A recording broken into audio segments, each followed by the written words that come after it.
ela faz pra gente ver. E um trabalho muito lindo dela. Mas a Graziele, conversando com ela em off, ela foi contando sobre os dramas que ela passou com a filha dela, e acho que talvez ainda passe. E ela veio contar pra gente a ideia, gente, como eu falei da eu esqueço, sempre que eu vou falar o nome dela, eu esqueço. Eu vou lembrar de novo. Da que veio aqui no programa para falar do filho dela que lançou o livro. Como é que ela chama? Adma? Não, eu falei o nome dela e já esqueci. Eu vou lembrar, tá, gente? Então, mas a Graziele está aqui exatamente para falar sobre isso também. E para ajudar você, mamãe, que pode estar enfrentando algum problema, alguma coisa com seu filho, ter força, coragem, porque mãe levanta carro com o dedo. Se precisar, né, Graziele? Boa tarde, Lene. Boa tarde, ouvintes. Obrigada pela oportunidade novamente, né? Aí hoje eu vim para falar um pouquinho da história da minha Maria. Deixa eu puxar aqui. Aí. Hoje eu vim para falar da história da Maria, né? Que a gente conversou. E a Maria é uma criança, né? Que nasceu na pandemia. Ela era para... A minha gestação foi uma gestação normal. Ela não teve Covid? Não, ela não teve Covid. Não. Eu tive Covid depois, aí bem depois. Antes já estava na época da vacina. Mas só pra gente não ter nenhuma relação com Covid? Não. Tá. A relação do Covid é porque eu fui para ganhar um bebê e voltar para casa com 24 horas e devido, né, a tudo que eu passei, eu voltei 15 dias depois. Mas não tem nada a ver com o Covid, porque a época do Covid, quem estava ganhando cesariana e estava dando tudo certo, estava voltando 24 horas para casa. E geralmente você fica lá 3 dias, né, aguardando. E eu acho que quem estava ganhando normal estava... E no mesmo dia estava tendo alta para casa por causa da demanda que estava muito alta. E eles não estavam sabendo controlar o vírus na época, né? Então estava muito difícil, estava um caos, né? Foi em abril que ela nasceu, no dia 14 de abril de 2020. E a pandemia se iniciou ali entre 13 e 17 de março. Que foi quando começou, a pandemia né? Começou em dezembro, novembro do ano anterior. Mas deu aquele estouro, né? Foi ali por ali de março para frente que começou a fechar tudo, que chegou né? no Brasil assim avassaladoramente, né? Aí foi quando eu fui ganhar a Maria e na hora que eu ganhei a Maria, que eu descobri que a Maria tinha uma miocardiopatia grave, né? Aí ela nasceu e já foi direto para a sala, no caso ela foi primeiro para o berçário, depois que ela foi para o CTI. Então quando a Maria nasceu, eu não estava preparada para um bebê de miocardiopatia, eu estava preparada para um bebê normal e eu ia embora. Então quando ela nasceu foi um susto muito grande, porque na hora que ela nasceu ficou um silêncio na sala de parto. Ixi. E o médico falou assim, nossa... Aí eu imaginei que ela tinha nascido morta, porque do jeito que eles fizeram, aí na hora que ela nasceu, ela demorou, aí depois que ela chorou, e quando eles passaram com ela, eu achei que ela tinha hidrocefalia. Porque eles não levaram ela até você? Não, passou com ela direto. Meu filho também foi direto, eu não vi ele não. Ela ficou muito roxa e eu vi só assim a cabeça muito inchada. Ela nasceu com um ovo assim na testa, sabe? Ela era toda inchada, tadinha. E ela era um bebê que estava sendo esperado até no máximo 3 quilos e ela nasceu com 4 quilos, 315. Então, quando eu consegui ir visitar a Maria, que já foi à noite, né? Por causa da anestesia e tudo. Aí eu cheguei lá para visitar ela. Ela estava arrumando a vaga para ir com ela para o CTI infantil. No caso aqui, foi daqui de Divinópolis, né? Ou ela ia para BH ou para o CTI. Aí saiu a vaga aqui. Aí eu lembro que eu estava aguardando para entrar. Aí o médico estava referindo a ela como um menino. Aí eu perguntei para ele, eu falei assim, você está falando, né, da minha Maria? Aí ele falou, não, é daquele menino. Eu falei, não, mas aquela lá é minha Maria. Aí ele falou, não, mãe, deixa eu te explicar, é porque nós vamos ter que fazer um exame de sexo nela. Por causa que a gente não tem certeza que é uma menina. Então, assim, foi tudo tão confuso, foi tudo tão difícil. Aí eles fizeram exame de sexo nela, mas ela é menina mesmo, não tinha nada, né? Depois foi entender, porque ela nasceu tão inchada. Eles não sabiam, ninguém Entendi. sabia da cardiopatia, né? Aham. Então foi feito um monte de exame nela. Falaram que o bracinho dela era um maior que o outro, que ela tinha fenda palatina. Aí depois, passado, né, todos os exames que fizeram, aí diagnosticou a miocardiopatia hipertrófica concêntrica e era obstrutiva. Aí aqui em Divinópolis não dava para tratar ela. Aí Peraí, nós fomos... mas o que que é isso tudo que você está falando aí agora? Essa miocardiopatia foi provocada por uma síndrome. É a síndrome de Noonan. É uma síndrome que quase não é conhecida, mas é uma síndrome tão comum quanto a síndrome de Down. Ah, é? E ela não é tão conhecida. Às vezes a Nunca ouvi criança... falar. Nuna. Noonan, síndrome de Noonan. Uhum. E às vezes eles vão descobrir que a criança tem a síndrome na adolescência ou quando começa ali a entrar para a puberdade, porque não cresce. A criança cresce menos que as outras. É a síndrome do crescimento. E ela pode deixar algumas sequelas. A Maria foi o coração. E outras crianças, às vezes, vêm com algum problema renal, às vezes com algum problema cognitivo, no fígado. Mas a Maria teve no coração. Então, nós vamos parar aqui, que ela está contando devagarzinho a história para todo mundo entender direito, tá, gente? E aí, é a partir daí que começa a luta dessa mulher. Quer dizer, já começou, porque ela engravidou, né, carregou neném, foi para o hospital, ganhar numa época de pandemia. E aí, ainda enfrenta tudo isso no hospital, no nascimento. E agora a gente vai acompanhar o que vem depois. 4h28, a gente volta daqui a pouquinho. Aqui contando o caso da filha dela, Maria, que nasceu com a síndrome de Noonan. De Noonan. Noonan. Isso. Isso. E aí você estava falando do nascimento, como é que foi difícil, ela nasceu inchadinha e os médicos suspeitaram de várias coisas, mas no final das contas foi o problema cardíaco. Isso. Aí ela teve, né, a miocardiopatia por causa da síndrome de Noonan. Então a Maria foi, né, aí nós voltamos para casa com ela com esse diagnóstico. Para fechar a síndrome de Noonan, nós tivemos que fazer um mapeamento genético, né, que foi com o tempo que a gente foi fazendo, ele demora até 3 meses para ficar pronto. E só que durante esse tempo a Maria não pegava peso. Então a gente foi indo e voltando em BH, fazendo vários exames.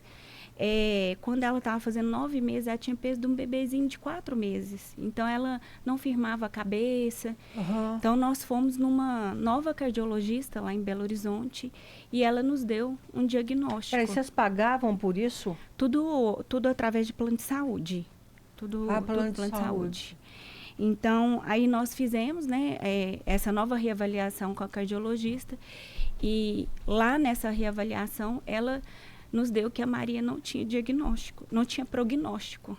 Era da qualidade de vida para a Maria morrer. Então, o problema da Maria não era, desculpa, Dilene, o problema da Maria não tinha para medicina, não tinha uma cirurgia para ser feita. Ela tinha um entupimento, né? O músculo cresceu ali entre a vida e sair do coração para o pulmão. Tá? Não tinha peso para fazer uma cirurgia. E o que eles me falaram é que não tinha o que fazer para Maria. Lá em Belo Horizonte. Lá em Belo Horizonte. Era dar qualidade de vida para ela morrer. Até meu esposo, Nossa, na hora que ele saiu, ele voltou e falou... mesmo. Minha filha vai morrer? Uhum. Aí ela explicou. Ela falou, vocês têm fé? Vocês têm fé? Do mesmo jeito que eu estou falando que a Maria não tem o que fazer, uma criança que tem o que fazer uma cirurgia, às vezes pode fazer cirurgia e morrer. Então, a partir de hoje, eu estou pegando a Maria como minha filha e daqui 13 dias vocês vão voltar e nós vamos conversar o que nós vamos conseguir fazer para Maria. Aí nós voltamos e ela pegou um caso parecido nos Estados Unidos e nós começamos a dar o propanolol. Aí a Maria começou a tomar o propanolol com uma dose mais alta e nisso ela foi reagindo, pegando peso e a gente sempre indo lá quase toda semana, e ela fazendo acompanhamento, fazendo exames. E aí, quando a Maria fez 1 ano e 5 meses, ela pôde fazer uma cirurgia. Aí apareceu uma cirurgia para ela. Aí o cirurgião pegou o caso dela e falou que dava para fazer, se tirasse aquele pedacinho, um pedacinho do músculo que tinha crescido, poderia dar qualidade de vida. E dentro de tudo que estava acontecendo, ela tinha 1% de chance de sobreviver. Então, nós agarramos nesse 1%. Nossa! Quando a Maria entrou para o bloco cirúrgico, Dilene, o coração normal, um fluxo de sangue ali, é até 4% ou 5% que fica lá esse fluxo de sangue no coração. O da Maria estava dando 121. Nossa. Então, o coração dela estava sofrendo demais. Então, ou ela fazia cirurgia, ou já não aguentava mais. Entendi. Então, quando ela foi, a gente foi e esse no tempo exame. todo que vocês ficaram com ela, esse tempo todo, entre aspas, né, 1 ano e meio, como é que ela era como um bebê? Ela era um bebê normal? Ela era só um não bebezinho, tinha tamanho? Era um bebezinho no colo, né? Ela não firmava. Sim. E o medo Mas ela maior... comia? Ela comia, mas com dificuldade, tudo mais pouquinho. E o medo da gente era deixar ela no berço e não... Entendi, e não vocês ter não ela queriam mais. tirar ela do braço. Então, ela ficava no colo, ela ficava sempre com a gente, era o tempo inteiro, ou eu e meu esposo com ela. Entendi. Para mamar, ela tinha muita dificuldade. Atenção total. Atenção total. Nossa, atenção redobrada. Eu entendo o que você está falando. Às vezes ela ia tossir, ela ficava com a linguinha muito roxa. Então já era aquele medo, né, dela. Eu vou parar você só um pouquinho por causa dessa sua emoção. Quando meu filho ficou internado no hospital por causa da meningite, eu não deixei ninguém ficar com ele. Ele ficou 1 mês internado em Belo Horizonte também. Por quê?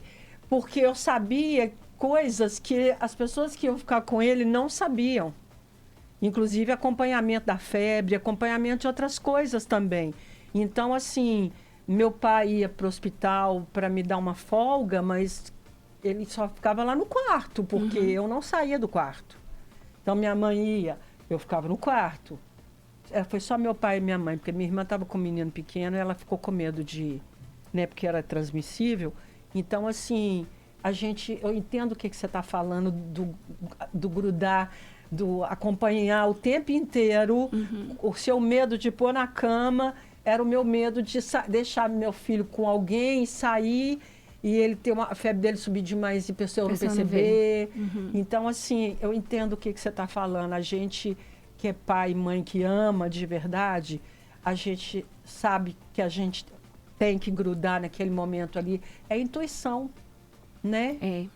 E aí, Dilene, quando a gente foi fazer a consulta, né, para cirurgia que tinha, né, surgido para Maria, eles explicaram para a gente que era uma cirurgia grave, né? Era um risco grande, mas que tinha que ser feito e que a Maria, para a gente preparar, que ela ia o lugar que é onde que estava sendo feito, ela ia usar um marca-passo, né? Muitas crianças usam marca-passo. Ela talvez ficaria mais tempo entubada devido à gravidade da cirurgia. Então, para a gente preparar que ficasse aí de 20 a 30 dias ou mais ela entubada. Então, a gente foi, entregou mesmo Maria a Deus e pediu a Deus que fizesse para ela que fosse melhor. Então, Maria foi, fez a cirurgia, fizemos todos os exames e ela foi para Belo Horizonte. Ela operou no Hospital Vila da Serra, com a equipe de lá. Então, foi uma cirurgia que durou aí de 8 horas da manhã, saiu quase 3 da tarde. Aí, quando Maria saiu, a gente acompanhou, ela foi para o CTI. Aí, na hora que a gente pôde entrar, aí vem a mesma médica que eu te falei, que é igual mamãe para ela, veio abraçando a gente e contou para a gente que a Maria já tinha sido estubada. Ela não precisou de ficar no tubo.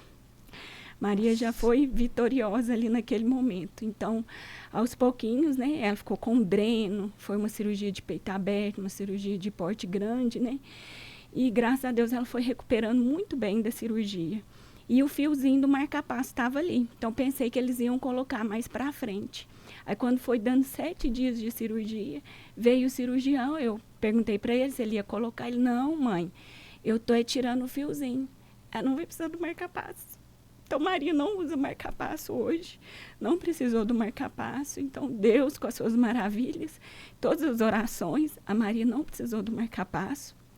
Então, ela foi para casa, demorou a andar, Maria começou a andar, fez muita fisioterapia, tudo dentro do tempo dela, né?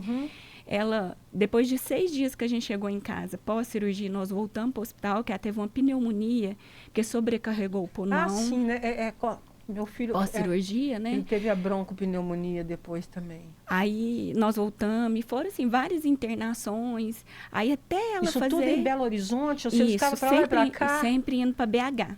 Porque o caso dela, a equipe que tratava ela era de lá. Só o pediatra que era daqui. Uhum.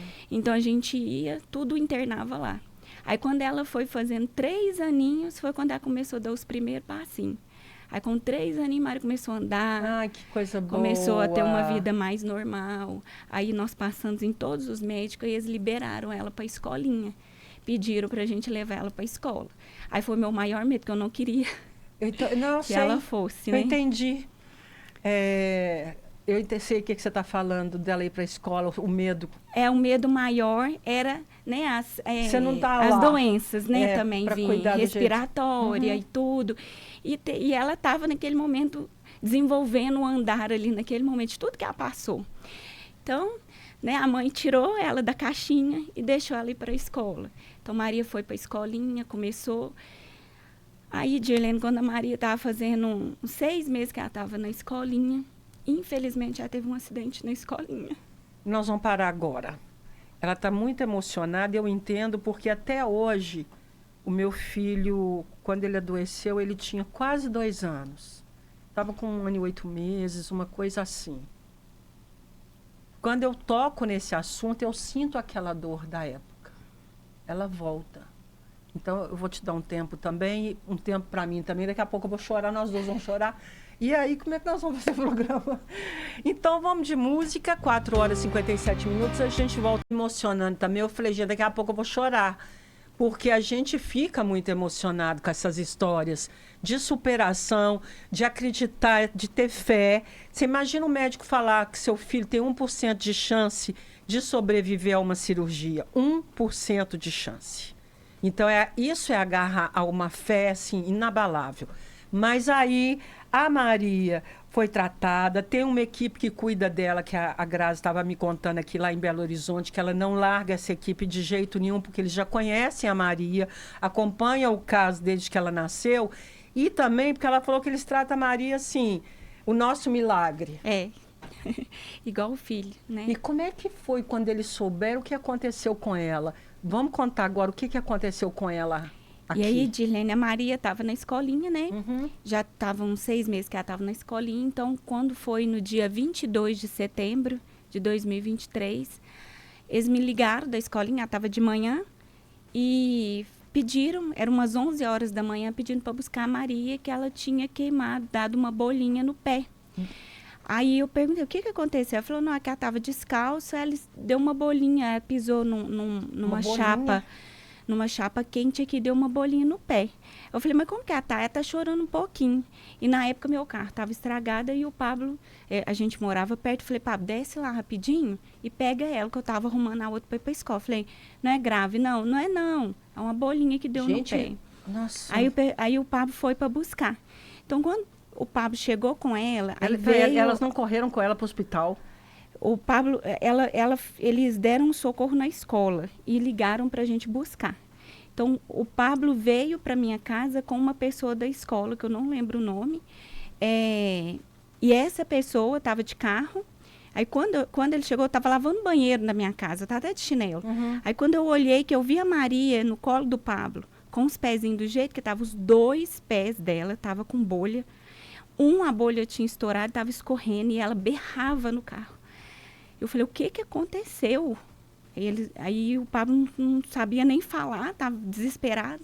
Aí a moça me perguntou, você quer que leve no hospital? Eu falei, lógico que eu quero que me leve no hospital. Gente, pelo amor de Deus, me leve no hospital. De escola, de professor. Aí ela me levou para o São João, né, que a gente tem plano. Aí nós fomos direto para o São João. Lá no São João nós fomos direto para a sala vermelha.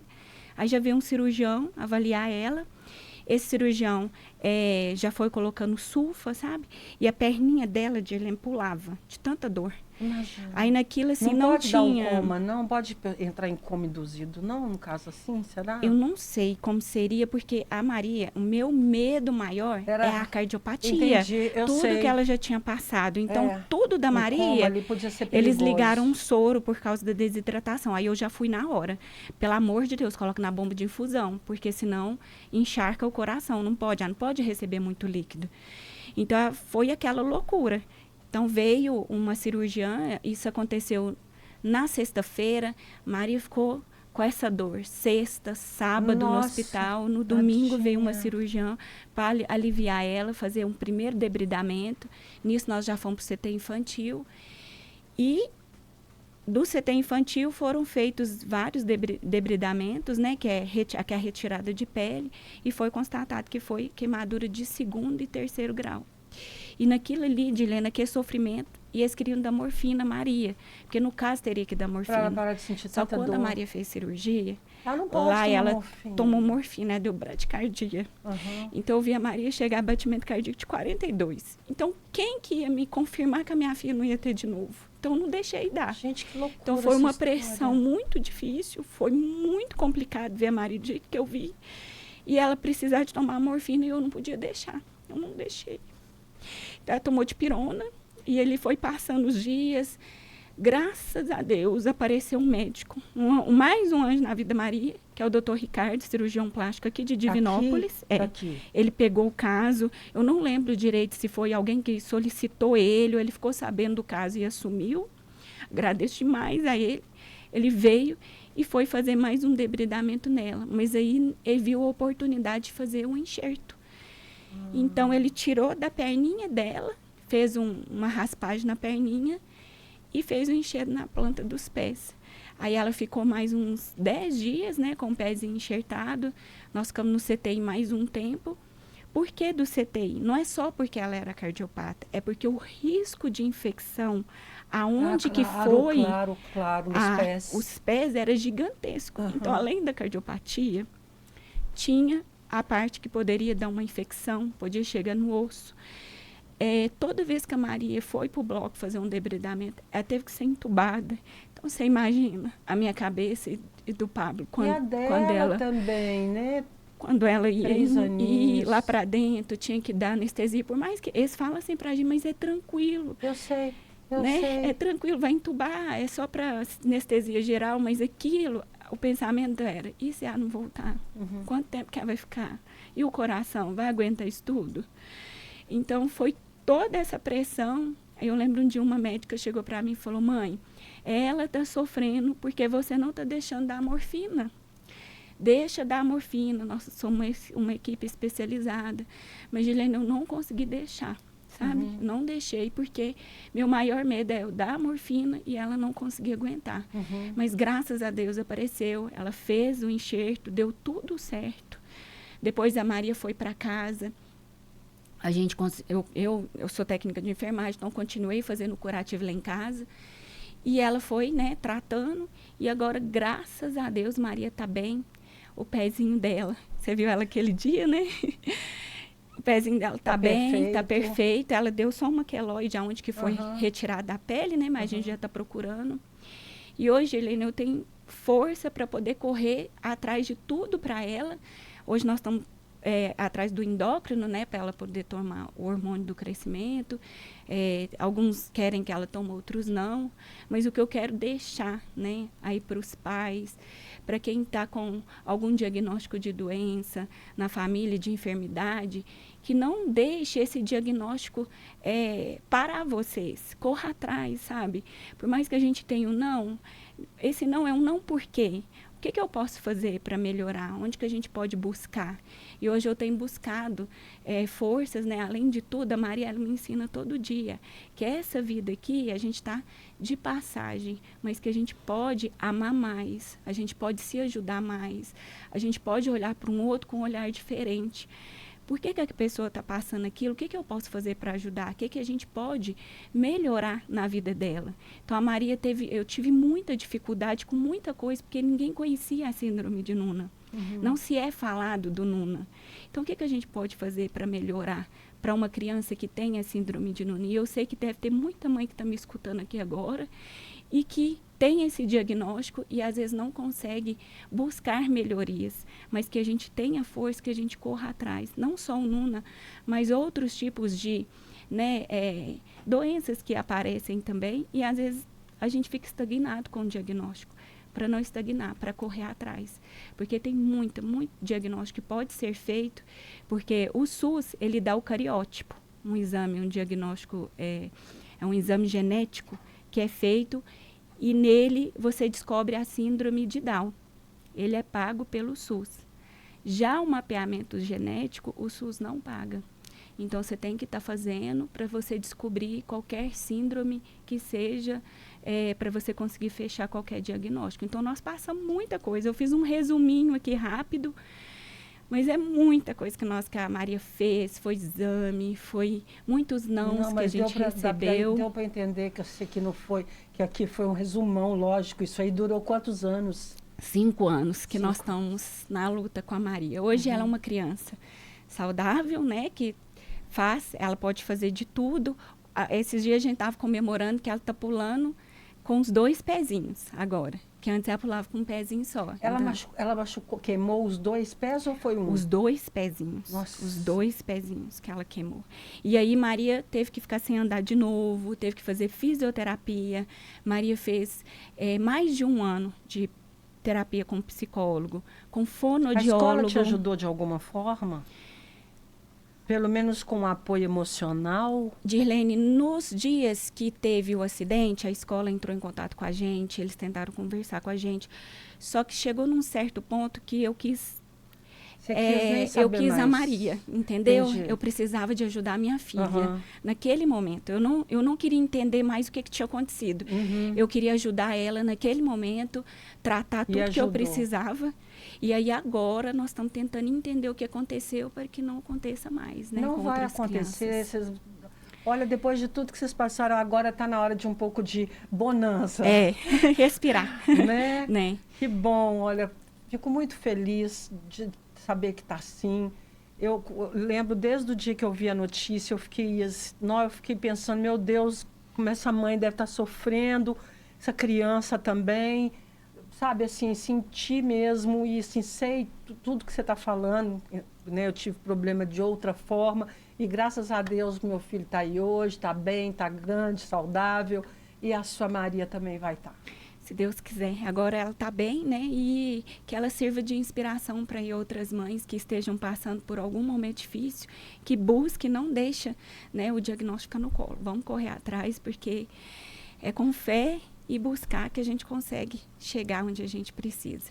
Enária, lembrei o nome do livro, que escreveu um livro. Ela teve um monte de problema com o filho dela também. Foi a mesma coisa de você, assim.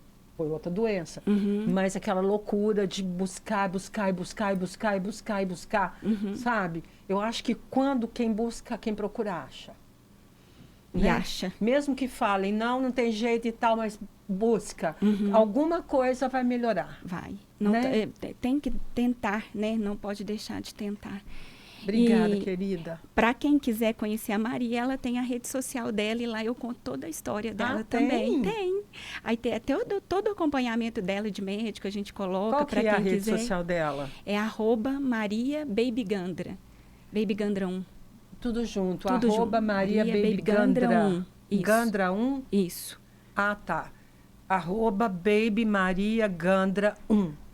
@MariaBabyGandra 1. Número 1 Maria final. Baby Gandra 1. Às vezes alguém quiser acompanhar a historinha dela. Neta da Marlene Gandra. Obrigada, querida. Eu que agradeço pela oportunidade. Muito. Parabéns. Muito obrigada. Desculpa a emoção. Obrigada mesmo, de verdade, viu? Daqui a pouquinho a gente volta, tem outro entrevistado que vem falar de um evento que vai acontecer e a gente volta já.